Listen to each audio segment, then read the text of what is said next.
नमस्कार, मी धनश्री किचनमध्ये तुमच्या सर्वांचं खूप खूप स्वागत आहे।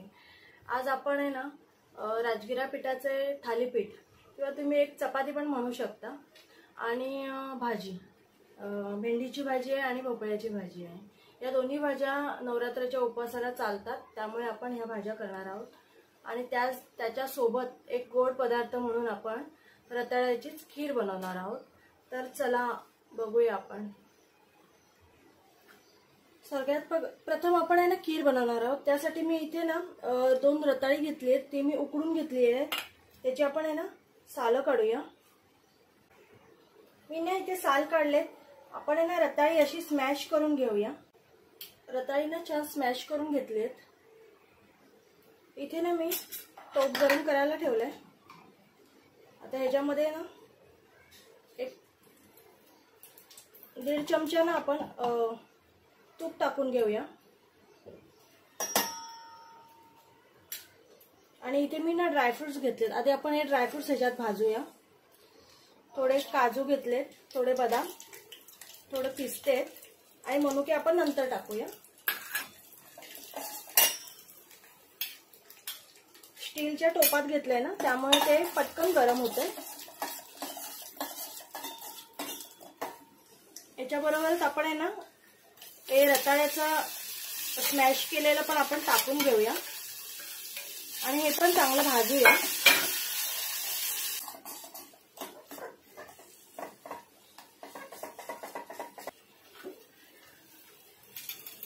आता ह्याच्यातच मी ना दूध टाकणार आहे। मी अर्धा लिटर दूध घेतलं इथे। आता हे आपण आहे ना चांगलं हलवून घेऊया। गाठी अशा ठेवायच्या नाही आहेत त्या रताळ्याच्या। ते ना मी 1-2-3 केशरच्या काड्या टाकते आणि हे ना हलवत राहायचंय सारखं, नाहीतर। आणि मी इथे 1 छोटी वाटी साखर टाकली आहे। रताळी ही गोडच असतात, पण काय झालंय मी आणली आहेत ना ती रताळी थोडी गोडीला कमी आहे, त्यामुळे मी साखर टाकली आहे। तुम्ही आता आपण हे ना छान हे शिजवून घ्यायचंय। मी ना हे शिफ्ट करते। आपण इथे खीर होतीये ना तोपर्यंत आपण भाज्या करून घेऊया।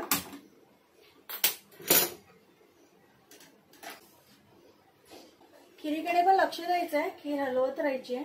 खिरीमध्ये ना वेलची पावडर पण टाकून घेते।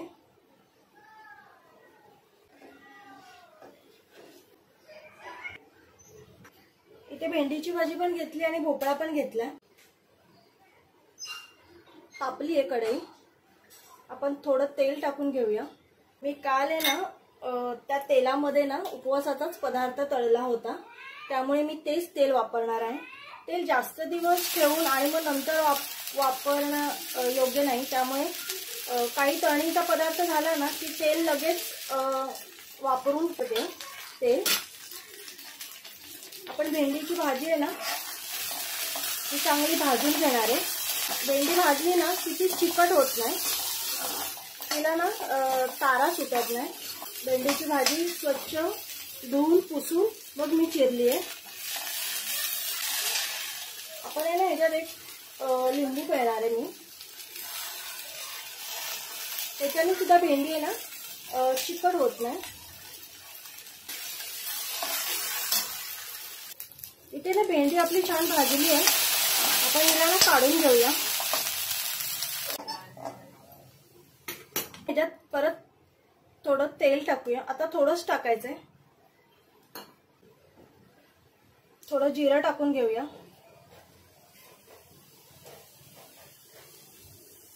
आणि इथे मी मिरची कुटून घेतली आहे। तुमच्या आवडीनुसार तिखट टाकायचं आहे। आणि इथे ना थोडं आलं मी किसून घेतलं, त्यातलं थोडंसं आलं मी टाकते। भाजून घ्यायची, नाहीतर मग ती आपल्याला बाधू शकते। इथे आता भेंडी टाकून घेऊया।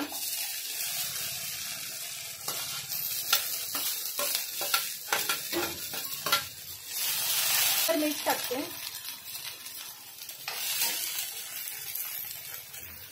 इथे आपण आहे ना 1-2 मी कोकमाची फोडी टाकल्या आणि इथे आपण आता शेंगदाण्याचं कूट टाकूया। मी 2 चमचे टाकले।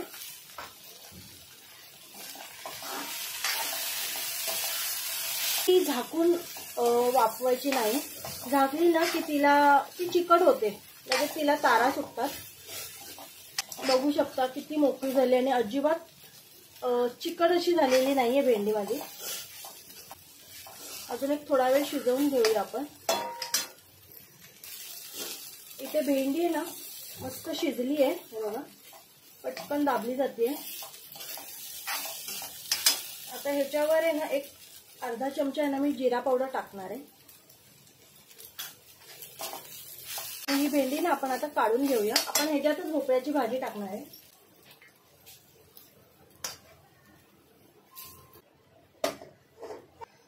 आपण कढईत थोडं तेल तापलंय, आपण जिरा टाकून घेऊया।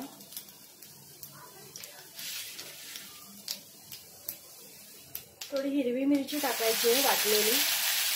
इथे थोडंसं ना आलं किसून घेतलेलं आहे ते टाकलं। आलूपाय टाकून घेऊया। त्याच्यावरच आहे ना हे ओलं खोबरं आहे ते मी टाकून घेते आणि इथे ना आपण जिरा पावडर टाकूया। चवीनुसार मीठ टाकायचं आहे।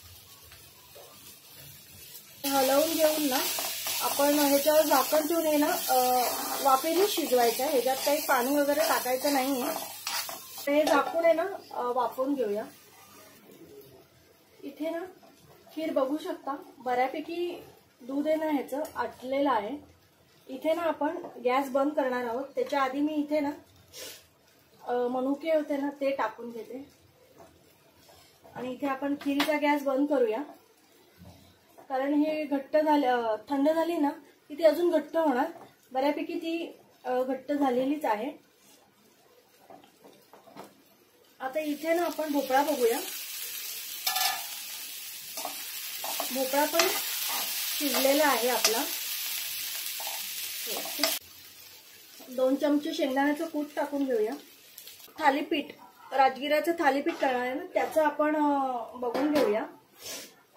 ते ना 2 रताळी मी सोलून घेतलीत। आता हिला ना स्मॅश करून घेऊया। इथे ना रताळी स्मॅश करून घेतलेली आहेत मी आणि ना राजगिरा पीठ मी विकतचं आणलेलं आहे। तुम्ही जर घरातच बनवत असाल किंवा घरचं असेल तर तुम्ही टाकू शकता। थोडंसं मीठ टाकणार आहोत, जसं लागेल तसं घ्यायचंय। म्हणजे जसं आपण कणिक मळतो ना गव्हाचं, तसं पीठ इथे लागेल ना तसं मळून घ्यायचंय।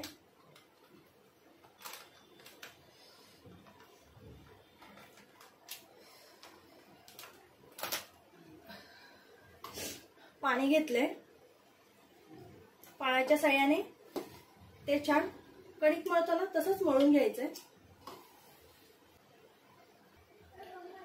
इथे ना मी कणिक मळून घेतले, बघू शकता छान कणिक मळलं। 2 मी रताळी घेतलेली आणि इथे ना हे 200 ग्रॅमचं पॅकेट आहे। त्याच्यातलं ना हे एवढं राहिलंय आणि मी इथे लावायला पण थोडंसं पीठ तेच घेतलेलं आहे राजगिऱ्याचं।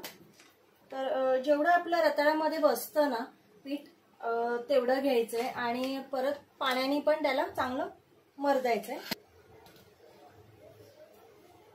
आपण हे ना टाकून घेऊया। खाली हे चिटकू नये म्हणून मी थोडंसं पीठ टाकलंय त्याच्यावर। अशा प्रकारे ना हे सगळे लाटून घेणार आहे मी।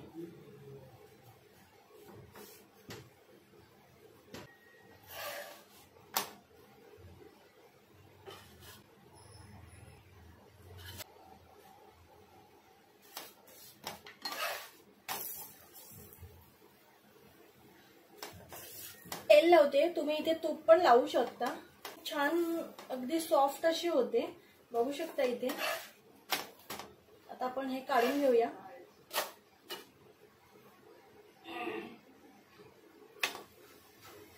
अशा प्रकारे मी सगळ्या करून घेते।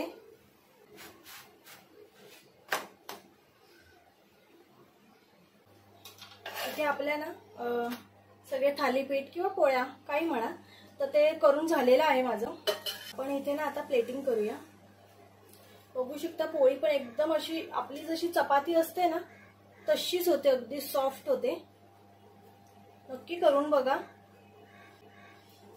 चवीला पण खूप छान लागते.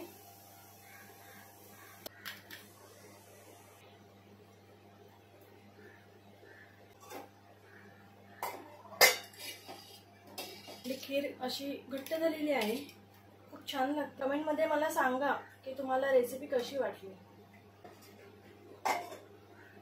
आपण थोडं गार्निशिंग करूया याला. बघू शकता इथे आपली उपवासाची थाळी रेडी आहे. हे मी दोन्ही टाइम नाही करत किंवा दोन्ही टाइम एवढं मी खात नाही. मी हे फक्त सकाळी खाते आणि संध्याकाळी फक्त एखादा फ्रूट वगैरे खाते. त्यामुळे रेसिपी नक्की करून बघा. मला कमेंटमध्ये सांगा तुम्हाला कशी वाटली. व्हिडिओ आवडला असेल तर नक्की लाईक, शेअर आणि सबस्क्राईब करा. बाय.